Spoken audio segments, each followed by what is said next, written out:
या निमित्ताने आपल्याला एवढं सांगू इच्छितो की हा जो कार्यक्रम मोदीजींनी दिलाय तो सगळ्यात पहिल्यांदा महाराष्ट्रामध्ये उईकेजींच्या नेतृत्वात आपल्या सरकारनं लागू करणं सुरू केलंय आणि मला विश्वास आहे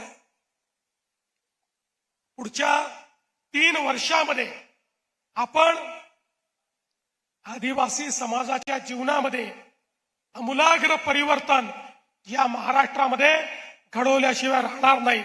आणि म्हणून आज मी अधिक बोलणार नाही, पण आपल्याला एवढंच सांगतो, उईके साहेब आपण यवतमाळ जिल्ह्याच्या संदर्भात बोललात, आपण आहात, संजू भाऊ आहेत, सगळे आमदार आहेत, आपल्याला या जिल्ह्याकरता जे लागेल ते देण्याकरता मी या ठिकाणी तयार आहे, आपण काळजी करू नका।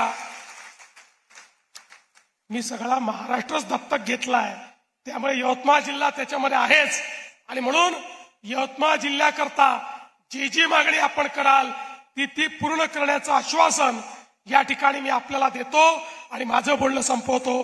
धन्यवाद। जय हिंद, जय महाराष्ट्र।